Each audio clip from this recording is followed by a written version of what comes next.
ಊರಿಗೆ ನಮ್ಮ ತಂದೆ ದೊಡ್ಡ ಮನುಷ್ಯ, ಅಂದರೆ ವಿದ್ಯಾವಂತ. ಎಲ್ಲರೂ ಬರೋರು ಊರವರೆಲ್ಲ, ಕೃಷ್ಣ ನೋಡೋ ಅದೇನೋ ಪತ್ರ ಬಂದೈತೆ, ನಮ್ಮಪ್ಪ ಓದಬೇಕು. ನಮ್ಮ ತಂದೆ ನಿಜ ಹೇಳ್ತೀನಿ, ಇನ್ನು ಈ ಪೊಲೀಸು ಇವೆಲ್ಲ ಬರೋದಕ್ಕೆಲ್ಲ ಅಷ್ಟಿರಲಿಲ್ಲ ನಮ್ಮೂರಲ್ಲಿ. ನಮ್ಮಪ್ಪನೇ ನ್ಯಾಯ ಮಾಡ್ತಾ ಇದ್ದಿದ್ದು. ಪೊಲೀಸ್ ಸ್ಟೇಷನ್ಗೆ ಹೋಗ್ತಾ ಇರಲಿಲ್ಲ ಯಾರೂ. ನಮ್ಮ ಮನೆ ಮುಂದೆನೇ ನ್ಯಾಯ ಮಾಡೋರು.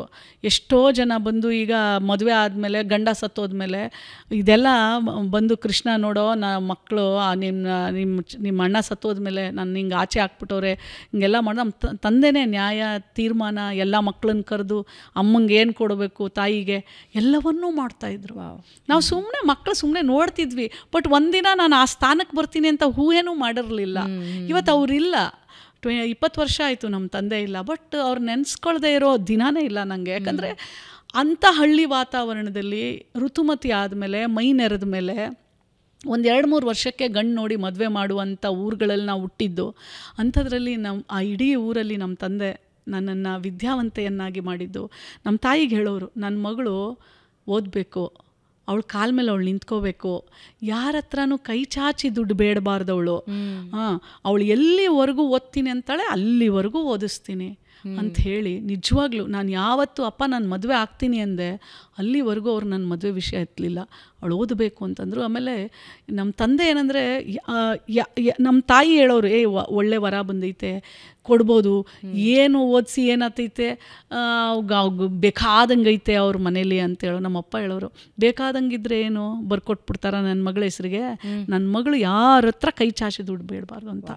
ನನ್ನ ಹಾರೋ ರೆಕ್ಕೆಗೆ ಹಗ್ಗ ಕಟ್ಟಲಿಲ್ಲ, ಹಾರಕ್ಕೆ ಬಿಟ್ರು. ಅದಕ್ಕೆ ನೋಡಿ ಇವತ್ತು ಸುವರ್ಣ ನ್ಯೂಸ್. ನಾವೆಲ್ಲ ಮಕ್ಕಳಲ್ಲಿ ಟಿ ವಿ ನೋಡ್ತಾ ಇದ್ವಿ, ಟಿ ವಿಯಲ್ಲಿ ಬರಬೇಕು ಅನ್ನೋದೇ ಒಂದು ಕನಸಲ್ವಾ. ನಾವು ಮಕ್ಕಳು, ನಾವು ಇವತ್ತು ಟಿ ವಿಯಲ್ಲಿ ಬಂದಿದ್ದೀನಿ ಅಂತ ಅಂದರೆ ನಮ್ಮ ತಂದೆ ಇರಬೇಕಿತ್ತೆ ನಾವು ನನ್ನ ನೋಡೋಕ್ಕೆ. ಇದ್ದಿದ್ರೆ ಏನಂದಿರೋರು ಗೊತ್ತಿಲ್ಲ. ಬಟ್ ಹೆಮ್ಮೆ ಅನ್ನಿಸ್ತಿತ್ತು ಅವರಿಗೆ. ಯಾಕಂದರೆ ಆ ಹಳ್ಳಿಯಲ್ಲಿ, ಅದು ಇಡೀ ಫ್ಯಾಮಿಲಿಯಲ್ಲಿ, ಇಡೀ ಅವರ ಬದುಕಲ್ಲಿ ಯಾರೂ ನನ್ನ ಹಾಗೆ ಅವ್ರು ನೋಡಲೇ ಇಲ್ಲ. ಸೊ ಹಾಗಾಗಿ ನಮ್ಮ ತಂದೆ ಇವತ್ತು ನೋಡಬೇಕಿತ್ತೇನೋ ಅಂತ ಅನ್ಸುತ್ತೆ. You miss him a lot. ತುಂಬ. ಯಾಕಂದರೆ ಅವರು ನನ್ನ ಅಷ್ಟು ನನಗೆ, ಯಾಕಂದರೆ ಎಲ್ಲರೂ ನನ್ನ ಗೆಳತಿಯರು ಎಲ್ಲರೂ ಮದುವೆ ಆಗಿಬಿಟ್ಟಿದ್ದಾರೆ ನಮ್ಮ ಊರಲ್ಲಿ. ನಾನು ಹೇಳ್ತೀನಲ್ಲ, ನಾನೇ ಮೊದಲನೇ ವಿದ್ಯಾವಂತೆ, ಮೊದಲನೇ ಡಾಕ್ಟ್ರು ಆ ಊರಿಗೆ. ಸೊ ನಮ್ಮ ತಂದೆ ಕೊಟ್ಟಂಥ ಆ ಒಂದು ಸ್ವತಂತ್ರ, ಎಲ್ಲವೂ ನೀನು ಆಟ ಆಡ್ತೀಯಾ ಆಡು, ಟೂರ್ಗೆ ಹೋಗ್ತೀಯಾ ಹೋಗು, ಲೀಡ್ರ್ ನಿಂತ್ಕತ್ತೀಯ, ಕಾಸು ಕೊಡಬೇಕು ನಾವು ಬ್ಯಾಲೆಟ್ ನಾಮಿನೇಷನ್ ಹಾಕೋಕ್ಕೆ, ಇಂಥದಕ್ಕಿಲ್ಲ ಅಂತ ಹೇಳ್ತಿರ್ಲಿಲ್ಲ. ಅಂದರೆ ಅಂಥ ತಂದೆ ಎಲ್ಲ ಮಕ್ಳಿಗೂ ಸಿಗಲಿ ಅಂತ ಹಾರೈಸ್ತೀನಿ ನಾನು. ತಂದೆ ಹೇಳಿದ ದಿ ಬೆಸ್ಟ್ ಮಾತೇನು ನಿಮಗೆ? ಹಂಗೆಲ್ಲ ಏನು ಇರ್ತಿರ್ಲಿಲ್ಲ ಭಾವನಾ. ದಿ ಬೆಸ್ಟು ಅದು ಇದು ಏನು ಇರ್ತಿರ್ಲಿಲ್ಲ. ಆ ಥರ ನಾವು ಅವಾಗ ಫ್ರೆಂಡ್ ಥರ ಇಲ್ಲ, ಸ್ಟ್ರಿಕ್ಟ್. ಅವಾಗ ಅಪ್ಪ ಬಂದ್ರು ಅಂದ್ರೆ ಅಲ್ಲಿ ಬಂತು, ಕಾರ್ ಬಂತು ಅಂದ್ರೆ ನಮ್ಮ ಇಡೀ ಊರಿಗೆ ನಮ್ಮದೇ first car, first scooter, ambassador. Car sound ಬರ್ತಾ ಇದೆ ಅಂದರೆ ಎಲ್ಲ ದಡ ಅಂತ ಹೊಡೆದು ಟಿ ವಿ ಆಫ್ ಮಾಡೋದು, ಭಯ. ಆದರೆ ನಮ್ಮ ತಂದೆ ಯಾವತ್ತೂ ಒಂದು ಏಟು ಹೊಡೆದವರಲ್ಲ, ಒಂದು ಮಾತು ಬೈದವರಲ್ಲ ನನ್ನ. ಅಂದರೆ ಅವ್ರಿಗೆ ಹೆಮ್ಮೆ. 3 ಗಂಡಿಂದೆ ಒಂದು ಹೆಣ್ಣು ನಾನು.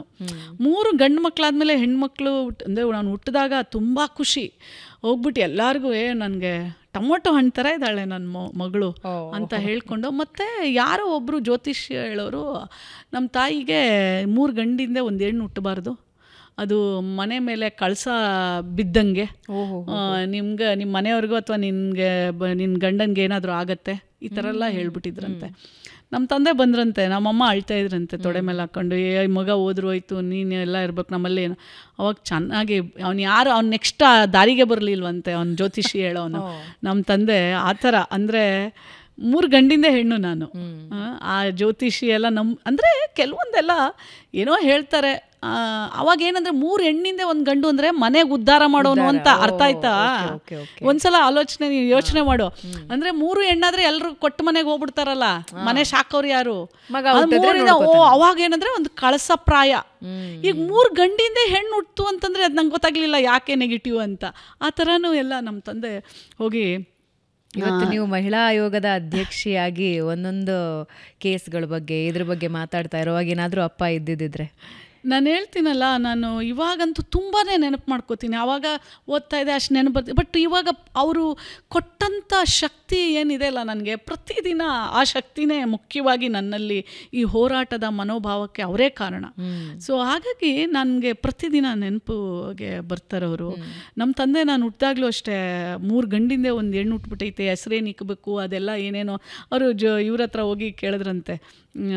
ಏನು ಹೇಳ್ತಾರೆ, ಶಾಸ್ತ್ರ ಇದು ಎಲ್ಲ ಹೇಳ್ತಾರಲ್ಲ, ಅವಾಗ ಅವ್ರು ಹೇಳಿದ್ರಂತೆ, ಇಲ್ಲ ನಿಮ್ಮ ಮಗಳು ಏನೋ ನವರಾತ್ರಿಯ ಶುಕ್ರವಾರ ಸಾಯಂಕಾಲ 5:15 ಹುಟ್ಟಿರೋದ್ರಿಂದ ಲಕ್ಷ್ಮಿ ಅಂತ ಹೆಸರಿಟ್ಟು, ನಾಗ ಅಂತ ವೃಶ್ಚಿಕ ರಾಶಿ ಅದೆಲ್ಲ ಇಟ್ಟು ಅದನ್ನು ನಮ್ಮ ತಂದೆ ಹೆಸರು ನಂದೊಬ್ಬಳದೇ ಅನಿಸುತ್ತೆ ಅವ್ರ ಜಾತಕ ಕೇಳಿಟ್ಟಿದ್ದು. ಅಂದರೆ ಕೇಳ್ಬಿಡಿ ಎಲ್ಲ ಹಿಂಗೆಲ್ಲ ಹೇಳ್ಬಿಟ್ಟಿದ್ರಲ್ಲ, ಇಲ್ಲಿದ್ರೆ ಎಲ್ರಿಗೂ ನಮ್ಮ ಅಪ್ಪ ಹೆಂಗೆ ಬೇಕೋ ಹಂಗೆ ಹೆಸರಿಟ್ಟವ್ರೆ ಆ ಥರ.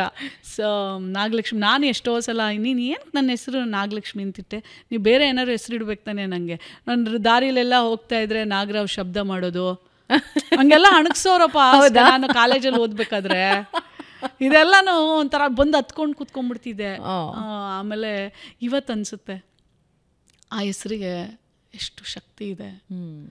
ನಾಗಲಕ್ಷ್ಮಿ, ನಾಗರ ಹಾವಿಗೆ ನಮ್ಮ ನೋಡಿ ನಾಗರ ಪಂಚಮಿ ಮಾಡ್ತೀವಿ. ಯಾಕೆ ಅಂದರೆ ನಾಗರ ಹಾವು ರೈತನ ಒಂದು ಫ್ರೆಂಡು, ಸ್ನೇಹ.